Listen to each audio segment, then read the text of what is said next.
Hi, William. Thank you for joining us for our Hub Creative Talks Artist Spotlight video series. How are you doing today? I'm good. How you doing?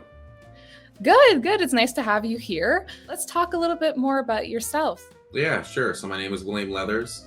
I'm 21 years old, and I'm a senior undergrad student at the Juilliard School. And I've also recently been appointed as the principal trumpet of the Nashville Symphony, and I'll be starting there officially in September. I've been playing the trumpet since I was 7 years old, and piano was actually my first instrument. And I started that at 4 years old. So music's been in my life pretty much ever since then. Well, actually, my dad is a trumpet player, so music's pretty much been in the house throughout my entire life. So that's me. I'm from Mississauga, Ontario, of course. Born and raised there. Yeah, super excited to finish off the year, graduate, and start the new job.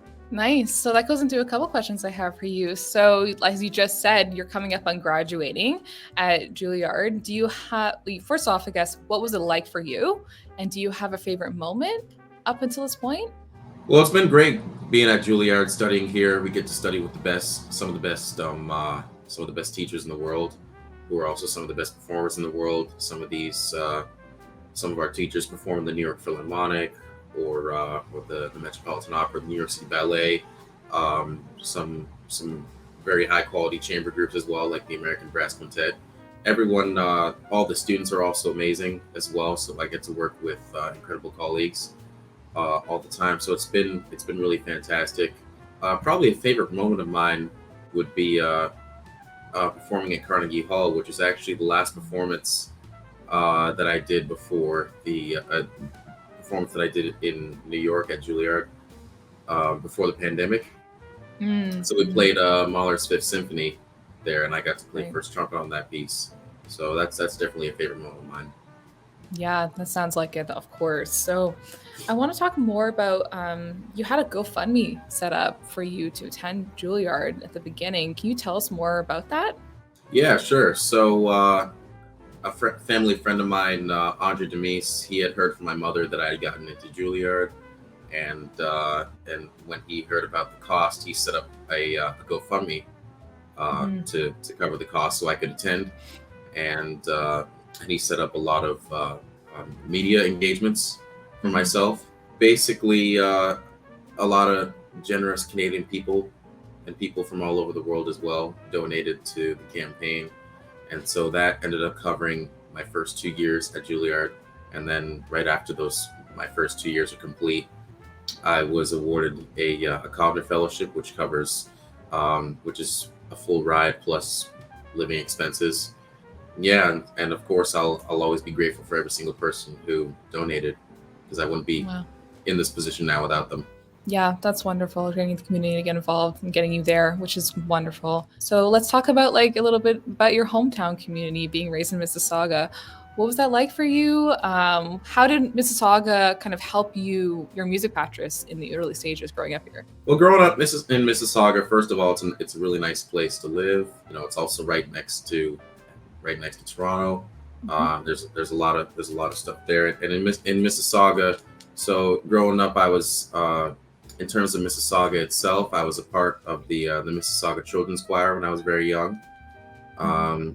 I was also part of what was back then the Halton Mississauga Youth Orchestra, Mhm. very briefly, and then I was also in the Mississauga Symphony Youth Orchestra. Yep. I've also performed with the Mississauga Symphony and the Toronto Symphony Youth Orchestra as well, which is close by to Mississauga. So it was Mhm. nice to have access to that ensemble as well to perform with them. And so all of that musical experience has really helped me, grow a lot musically and as a person.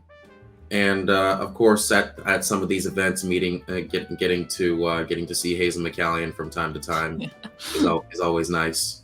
And Yeah. I would tell her, I'm doing at the time I think the last time I saw her, I was telling her about a little bit about what's going on in my life. I had mentioned both the Toronto Symphony Youth Orchestra and the Mississauga Symphony Youth Orchestra, and we were in a loud room, so she probably just heard the Toronto part, and she said, "You need to be doing something in Mississauga."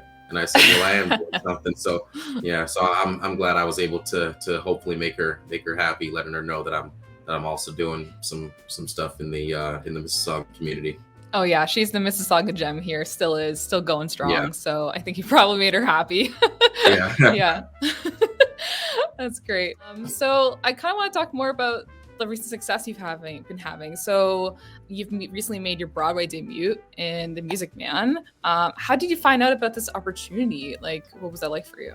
Well, a good friend and colleague of mine, Wayne Demain, who I played a quintet gig with back in November.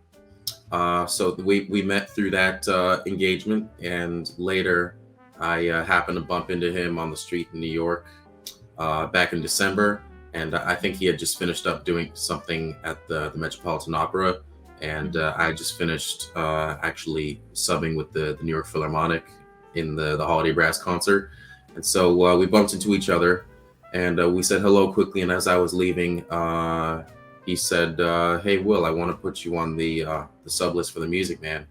And I said, "Okay, great, thank you." So he's had me come in to sub for him. He plays the third trumpet part in The Music Man.